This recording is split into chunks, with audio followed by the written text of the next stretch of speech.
আর আমি তো মাঝে মধ্যে বলি যে মুকসেদুল মুমিনিন বইয়ে একটা হেডলাইন আছে, অবিবাহিত ছেলেমেয়ের পড়া নিষেধ। তো আমিও পড়ে দেখলাম, তখন অবশ্য আমি বিভাগ করেছি, তার আগে আমার জানা ছিল না। তো পড়ে দেখি কি আছে এখানে, যে দেখে সেই পড়ে, যে দেখে সেই পড়ে, কি রে এখানে কি আছে। তখন উনি লিখছেন, ভরা পেটে স্ত্রী মিলন হলে ছেলে ভ্যাংচা হয়, সফরের পূর্বে স্ত্রী মিলন হলে ছেলে টেরা হয়, চন্দ্রগ্রহণের সময় স্ত্রী মিলন হলে ছেলে কানা হয়। প্রতিটা কথাই মিথ্যে এবং সরাসরি কোরআন মাজিদের বিপরীত। কোরআন মাজিদে আল্লাহ তাআলা বলছেন, নিসাউকুম হারফুল্লাকুম ফাতু হারসাকুম আন্না শাইতুম। পৃথিবীর মানুষ তোমাদের স্ত্রী, তোমাদের জমি। পৃথিবীর মানুষ তোমাদের স্ত্রী, তোমাদের ক্ষেত। তোমরা তোমাদের জমিতে আসো, তোমাদের খেতে আসো তোমাদের ইচ্ছা মতো, সকালেই কি, বিকেলেই কি, দুপুরেই কি, চন্দ্রগ্রহণ লাগলেই কি আর না লাগলেই কি। এটা আল্লাহ বলছে, আর লেখক বলছেন এভাবে। এভাবেই ধর্ম বিকৃত হয়ে আছে। সৌদি আরব থেকে বের হয়ে ইরাকে ঢুকেছে, ইরাক থেকে বের হয়ে ইরানে ঢুকেছে, ইরান থেকে বের হয়ে পাক ভারতে এসেছে। আস্তে আস্তে উল্টে গেছে প্রায় অংশই। আর ভারত, বাংলাদেশ, পাকিস্তানের যারা মসজিদের খতিব, যারা খুতবা দেন, 1999 জন এমাম জানা মানুষ নয়, মূর্খ মানুষ প্রায়। আর মসজিদের সভাপতি, সেক্রেটারি সাধারণ মানুষকে এমাম রাখেন খুতবা দেওয়ার জন্য, যাকে ধমকে বিদায় করে দিতে পারবে। আর দামি এমাম রাখলে টাকা লাগে, আবার তার মতো কথা চলা লাগবে। আমি আব্দুর রাজ্জাক বিন ইউসুফ, আল্লাহ দয়া করো তুমি, আমার জীবনে 1 মিনিটের জন্য আমি কোনোদিন কোনো সভাপতি, সেক্রেটারির অধীনে থেকে আমি কোনোদিন খুতবা দিইনি। আমি কোনো মসজিদের খতিব নই। যাই যখন যে মসজিদের ডাকে তখন যাই। সেই মসজিদের ইমাম, সভাপতি, সেক্রেটারিকে হিসাব করে কথা বলতে হবে, আমি তাকে উঠাই আর বসাই। আমার কথাতেই চলতে হবে তাকে, তাহলে আমি খুতবা দেব। এরকম আমার জন্য একটা দিন আসেনি আমার জীবনে যে সভাপতি, সেক্রেটারির কথা শুনে আমাকে 1 দিনের জন্য খুতবা দিতে হবে, এরকম কোনো দিন আল্লাহ আমার উপরে নিয়ে আসেনি, আলহামদুলিল্লাহ।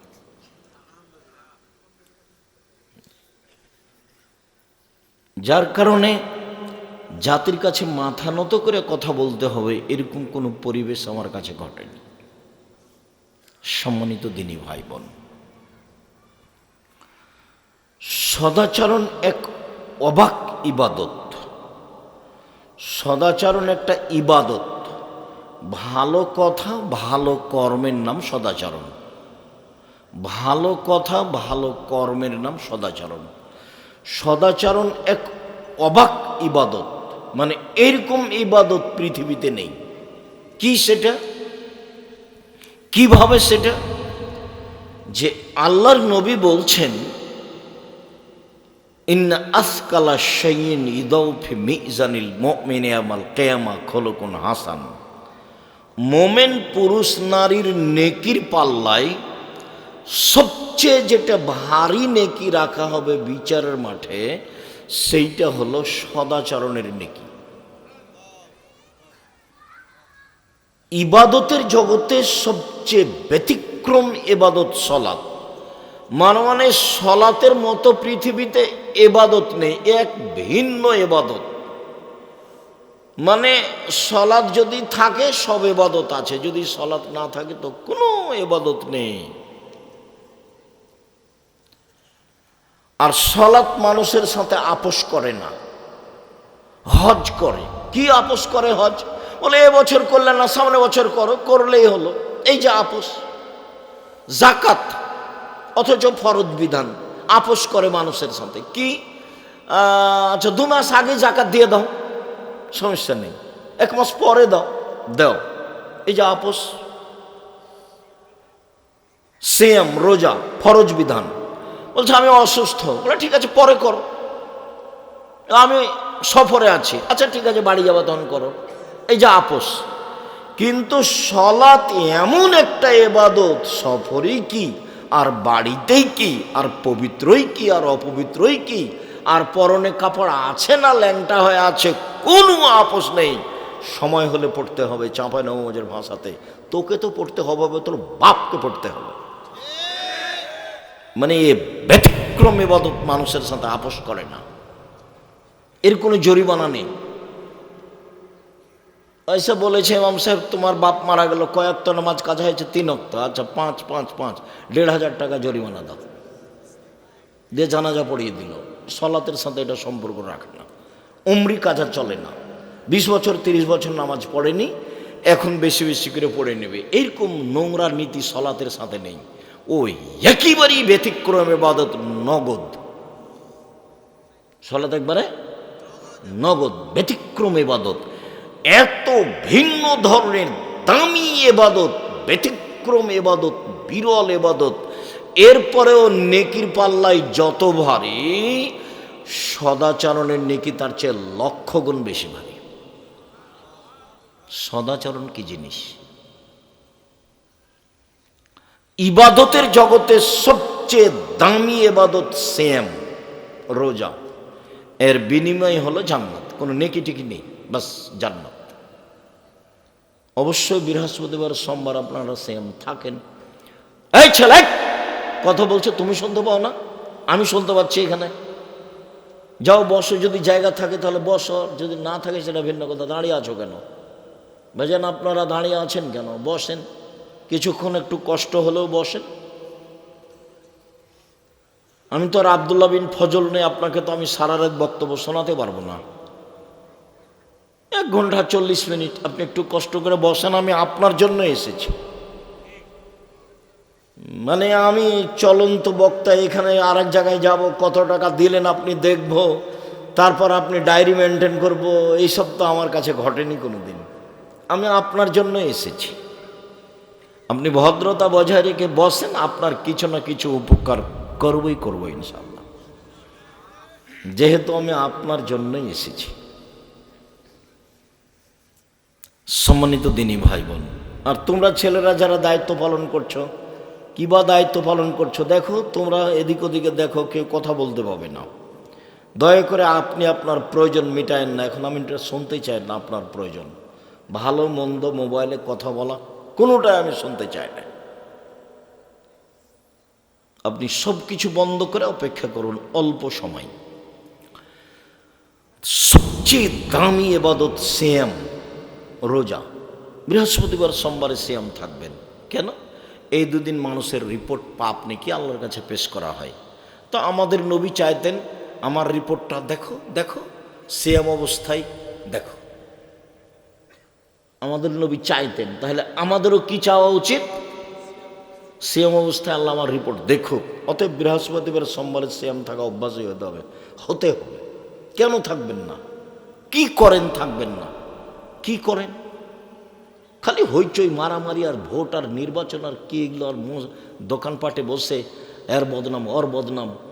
আপনি বুঝেন সারা জীবনের তাহাজ্জুদ এক পাল্লাতে দিবেন, আর ওই যে দোকানে বসে ল্যাংটা মেয়ে নাচছে আর একজনের কথা বলছেন ও খারাপ, ওই খারাপ কথাটা এক পাল্লাতে দেন, সারা জীবনের তাহাজ্জুদের নেকি এক পাল্লাতে দেন, ওইটা বেশি ভারী হবে।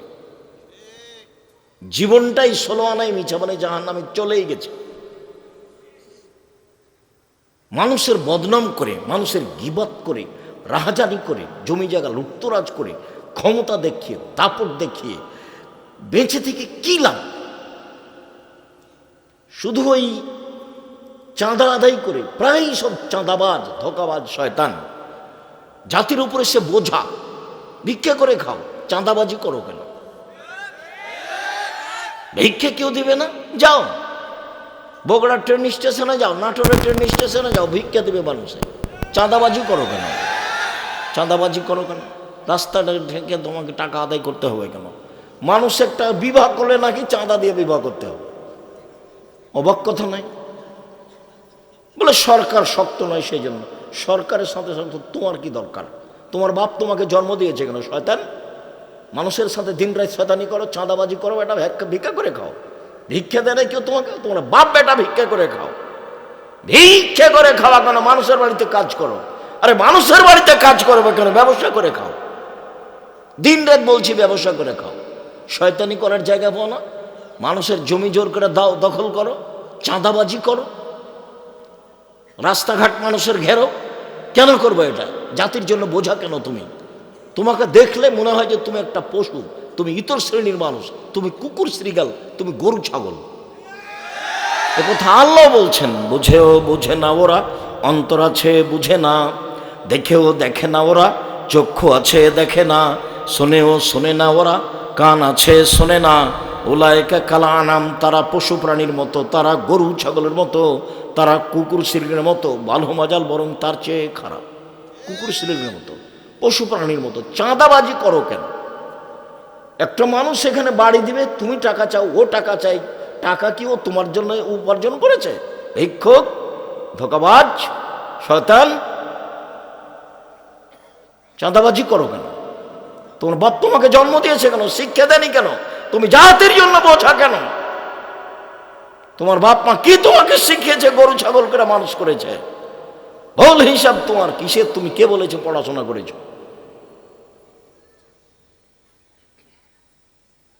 কে বলেছে তুমি পড়াশোনা করেছ?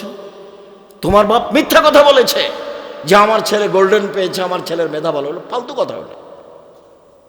তুমি একটা বড় ডাক্তার হলেও তো তুমি ওই কোম্পানির ওষুধ লিখো যে কোম্পানি তোমাকে টাকা দিয়েছে।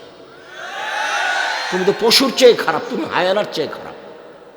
তোমার বাপ দিন রাত বলেছে আমার ছেলে মেধা ভালো, একটা বড় ইঞ্জিনিয়ার হতে হবে। ইঞ্জিনিয়ার তুমি চুরি করো। তো তোমার বাপ যে দিন রাত প্রশংসা করলো, কি প্রশংসা করলো? জাতির জন্য ছেলে মানুষ করতে হবে, জাতির জন্য, নিজের জন্য কেন? ধোঁকাবাজ কেন? শয়তান কেন? প্রতারক কেন? পরীক্ষা লাগবে 3টা দিয়েছে 7টা, এটা ডাক্তার হলো? তোমার বাপ মা খুব প্রশংসা করে। তোমার বাপ মার জীবনটাই মিথ্যে, একটা ফাঁকিবাজির জীবন। তোমার বাপ মায়ের অবস্থার কথার প্রশংসা দেখলে মনে হয় চাঁপাইনবাবগঞ্জের ভাষা, আমও গেল, ছালাও গেল, কাঁদতে কাঁদতে 2 চোখও গেল। এই তো তোমার বাপ মায়ের জীবন। পশু প্রাণী, এই তো চাঁদাবাজি করো, খাও, নির্বাচন করে বেড়াও, এর পিছনে জোড়াও, ওর পিছনে দৌড়াও, এর পিছনে দৌড়াও। এটা পশু প্রাণীর মতো, এটা গরু ছাগলের মতো। আল্লাহ এমনি বলছে? সম্মানিত দিনী ভাই বোন, বলছিলাম যে ইবাদতের জগতে সবচেয়ে দামি ইবাদত সিয়াম। কিন্তু সিয়ামের নেকি অত ভারী নয় সদাচরণের নেকি যত ভারী। হজ একটা গুরুত্বপূর্ণ ইবাদত। মানুষের যদি হজ কবুল হয়ে যায় তাহলে সে হয়ে গেছে সেই দিনের মতো যেদিন তার মা তাকে জন্ম দিয়েছে, নিষ্পাপ হয়ে গেছে। হজের নেকি, শত হজের নেকি যদি এক পাল্লাতে চাপায়, আর যদি সদাচরণের নেকি এক পাল্লাতে দেয়, সদাচরণের নেকি ওর চেয়ে 1000 গুণ বেশি ভারী হবে। সদাচরণ কি? এই যে সদাচরণ, ধোঁকাবাজি থাকবে না যার, রাহাজানি থাকবে না যার, অন্যায় থাকবে না যার, অবিরাজ থাকবে না যার, চাঁদাবাজি থাকবে না যার, প্রতারণা থাকবে না যার, দলীয় দাপট থাকবে না যার, সেই হলো সদাচরণের মালিক। তারই সদাচরণ আছে। আল্লাহর নবী বলছেন যে নেকির পাল্লায় সবচেয়ে ভারী নেকি সদাচরণের নেকি। যারা হিন্দু তাদের পাপ নেকি ওজন হবে না, ওদের তো নেকি নাই, তো ওজন হবে কি দিয়ে? যারা ইহুদি তাদের পাপ নেকি ওজন হবে না, কেন? নেকি নাই তো 2 পাল্লা দিবে কি করে? যারা খ্রিস্টান তাদের পাপ নেকি ওজন হবে না, কেন? নেকি তো নেই, তো 2 পাল্লাই দিবে কি করে? যারা আকীদায় মার খেয়েছে, বিশ্বাসে ত্রুটি হয়ে গেছে, কবর পূজা করে, কবরকে মূল্যায়ন করে, শিয়া কাদিয়ানি, আরও নবী আছে, মোহাম্মদ শেষ নবী নয়, এগুলো যারা মনে করে তাদের নেকি নষ্ট হয়ে গেছে, ওদের পাপ নেকি ওজন হবে না। আল্লাহ বলছেন ইউখাযু বিন নাওয়াসি ওয়াল আকদাম, ওদের মাথার সামনের দিক এবং পা ধরে জাহান্নামে নিক্ষেপ করা হবে। ফালা নুকিবা লাহু ইয়াউমাল কিয়ামাতি ওজনা, আমি ওদের পাপ নাকি ওজন করব না, ওদের মাথা এবং পা ধরে জাহান্নামে নিক্ষেপ করা হবে, এই কথা আল্লাহ বলেন। ওর ওজনই নাই পাপ নাকি। সম্মানিত দিনী ভাই বোন, বলছিলাম আল্লাহ তাআলা বলেন ওয়াজাদিলহুম বিল্লাতী হিয়া আহসান। মুহাম্মদ সাল্লাল্লাহু আলাইহি সাল্লাম তর্ক বিতর্কের সময়, মুখামুখি কথা বলার সময় প্রতিপক্ষ যা বলে আপনারটা তার চেয়ে সুন্দর হতে হবে। মুখামুখি কথা চলছে, সদাচরণ। আপনি যখন বলবেন প্রতিপক্ষ যা বলেছে তার চেয়ে আপনারটা ভালো হতে হবে, তার নাম সদাচরণ। আল্লাহ তাআলা বলেন ইদফা বিল্লাতী হিয়া আহসান। মানুষ যখন কথা বলে, কটু কথা বলে, আপনি যখন বলবেন তখন ওর কটু কথার মোকাবেলায় আপনারটা নরম, ভদ্র, কোমল, সুন্দর হবে। তখন তার মাঝে আর আপনার মাঝে যে শত্রুতা রয়েছে এটা অন্তরঙ্গ বন্ধুতে পরিণত হবে। এটা আল্লাহ বলছে, আমাদের নবীকে বলছে। আল্লাহ তাআলা আমাদের নবীকে বলছেন, শোনেন, ফাবিমা রাহমাতিম মিনাল্লাহ লিনতা লাহুম ওয়ালাউ কুনতা ফাজ্জান গালিজাল কলব লানফাজ্জু মিন হাওলিক। আল্লাহর পক্ষ থেকে বড় দয়া যে আপনি মানুষের জন্য নরম স্বভাবের হয়েছেন। মুহাম্মদ সাল্লাল্লাহু আলাইহি সাল্লাম শোনেন, আল্লাহ বলছেন, মুহাম্মদ সাল্লাল্লাহু আলাইহি সাল্লাম শোনেন, আল্লাহর পক্ষ থেকে আপনার উপরে বড় দয়া যে আপনি নরম স্বভাবের হয়েছেন। তো যার স্বভাব নরম তার উপরে আল্লাহর পক্ষ থেকে কি বড় দয়া, বড় রহমত। আপনি যদি কর্কশ কঠোর স্বভাবের হতেন লানফাজ্জু মিন হাওলিক, আপনার পাশ থেকে মানুষ সরে যেত, কেউ আপনার কথা শুনতো না। শোনেন কয়েকটা কথা। এক, ফাফান, মানুষকে মাফ করুন, প্রতিশোধ নেবেন না, প্রতিশোধ নেই, মাফ করবেন। দুই, ওয়াস্তাগফির লাহুম, ও যে আপনাকে গালি দিয়ে পাপ করেছে, এখন আপনি আল্লাহকে বলেন, আল্লাহ ও তো আমাকে না বুঝে গালি দিয়েছে, তুমি তাকে মাফ করো। আল্লাহ বলে দিচ্ছেন আমাদের নবীকে। সদাচরণ কি জিনিস? জোর করে জমি দখল করবেন, মানুষের চাঁদা জোর করে আদায় করবেন, বাড়ি ঘর নির্মাণ করতে গেলে, একটু কাজ করতে গেলে। সদাচরণ কি জিনিস? শোনেন, আপনি মানুষকে মাফ করেন, আচ্ছা যা হয়েছে মাফ করলাম, যান। দুই, আপনি আল্লাহকে বলেন, আল্লাহ ও আমাকে গালি দিয়েছে, ওর গুনাহ হয়েছে, মাফ করো। ও আমাকে মেরেছে, ওর পাপ হয়েছে, তুমি তাকে মাফ করো। এটা বলেন, দিনরাত বলেন। আল্লাহ আমাদের নবীকে বলছেন। অসাবিরহুম ফিল আমর, আর কাজ করবেন পরামর্শ করে, একাই করবেন না।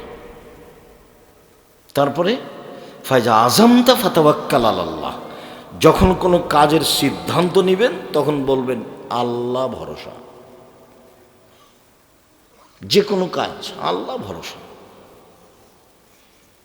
যদি আমি অত বুঝতে পারি না, তো কোরআন হাদিসে যেটুকু টুটা ফাটা আমি বুঝি, তাতে আমি 2013 সালের 24শে আগস্ট রোজ মঙ্গলবার সকালে 11টার সময় জামিয়া সালাফে রূপগঞ্জ নারায়ণগঞ্জ হাঁটাবো, বীর হাঁটাবো, মাঠে বলেছিলাম আমার হাতে টাকা নাই, এ কথাও সত্য, এখানে প্রতিষ্ঠান গড়বে, এ কথাও সত্য, ইনশাল্লাহ গড়বেই গড়বে। টাকা তো নাই, কিন্তু গড়বে বলছি যে কিভাবে গড়বে তা আমার জানা নেই। সেই প্রতিষ্ঠানে এখন প্রায় 100 বিঘা জমির উপর অবস্থান করে, প্রায় 100 বিঘা পূর্বাচলে।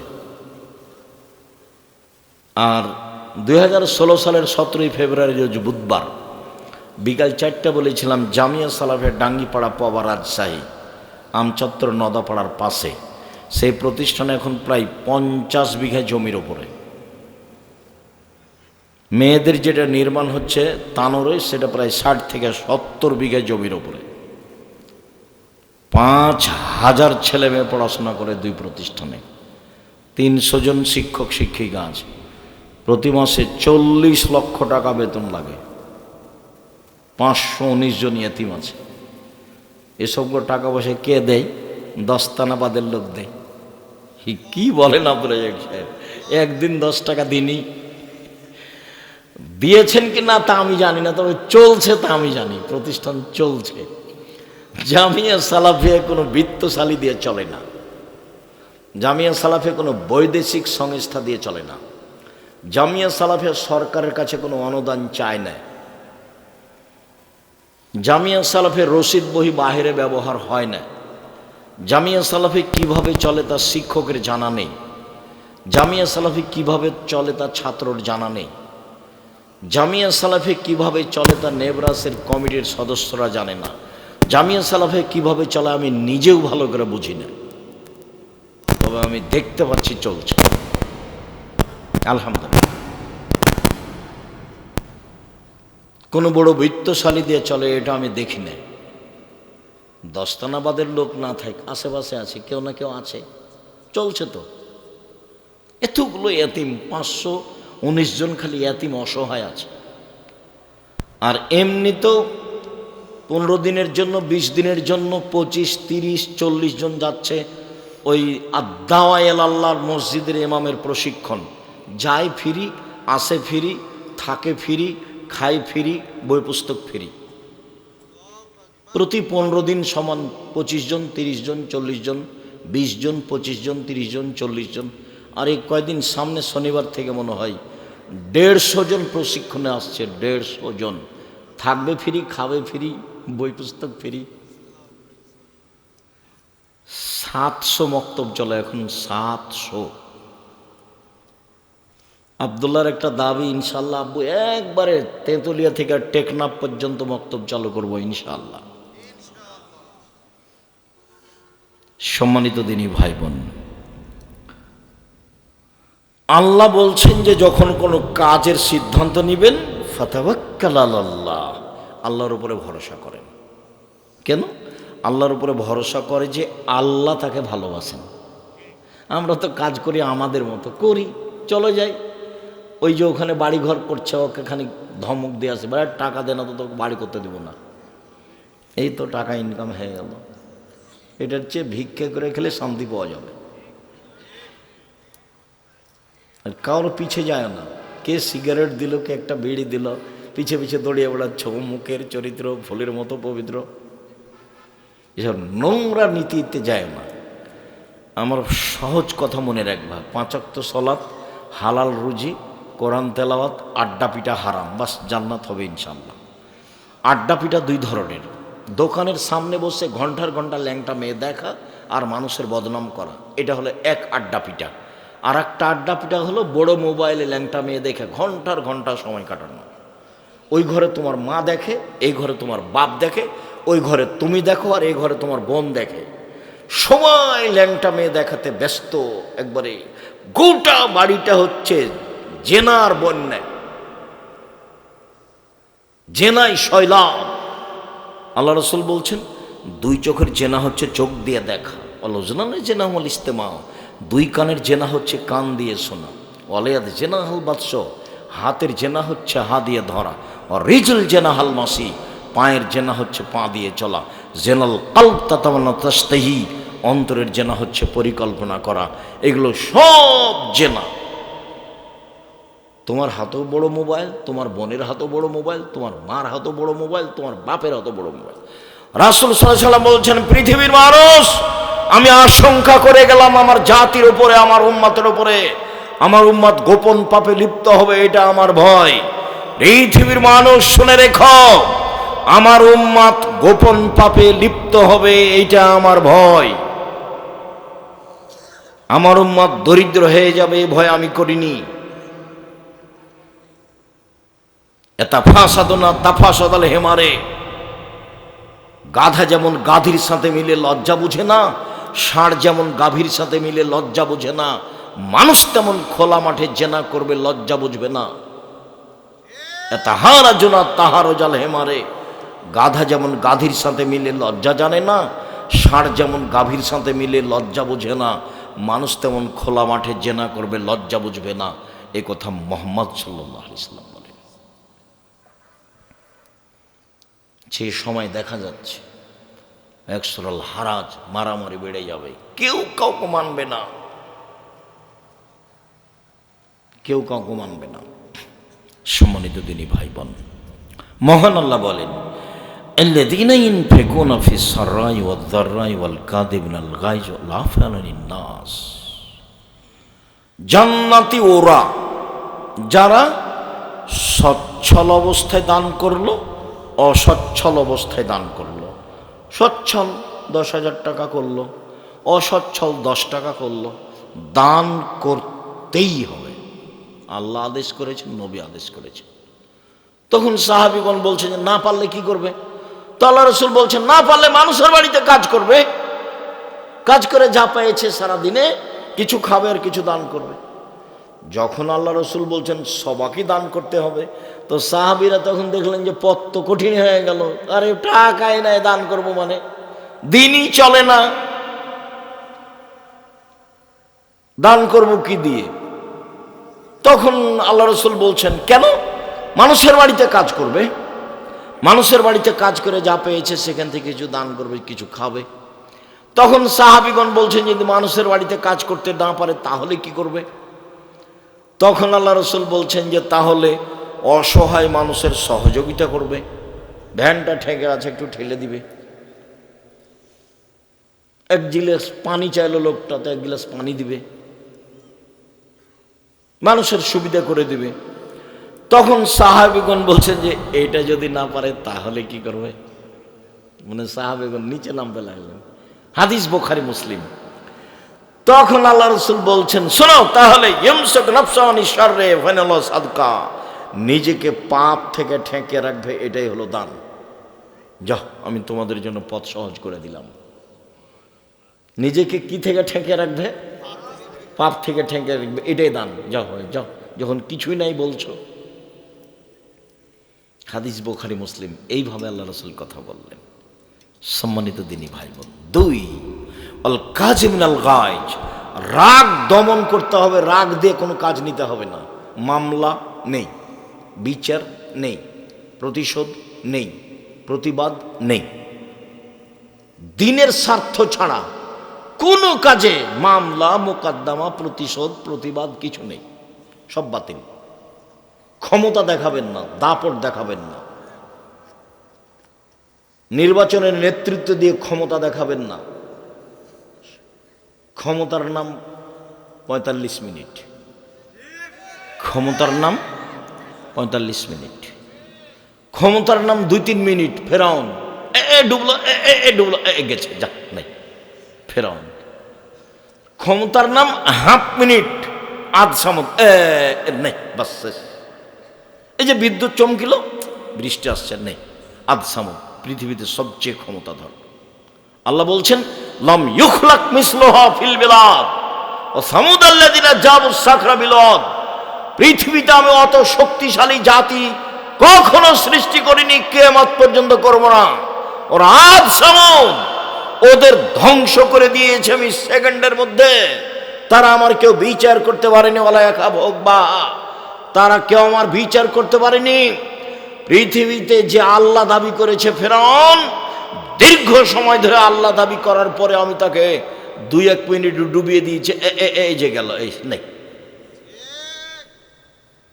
আর যারা মানুষকে জেলে দিয়েছে, হাজতে দিয়েছে, মেরেছে, গুম করেছে, তারা 45 মিনিটে ছেড়ে দিয়েছে দেশ। ক্ষমতা দেখাবে না। ভারতের দালাল হয়ে দেখে থেকে দেশকে ভালোবাসে, এই কথা তুমি বলো না, তুমি মুনাফিক। ভারতের দালাল হয়ে তুমি দিন কাটায় না, বলো না যে আমি দেশকে ভালোবাসি। ধোঁকাবাজ। কে বলেছে তুমি দেশকে ভালোবাসো?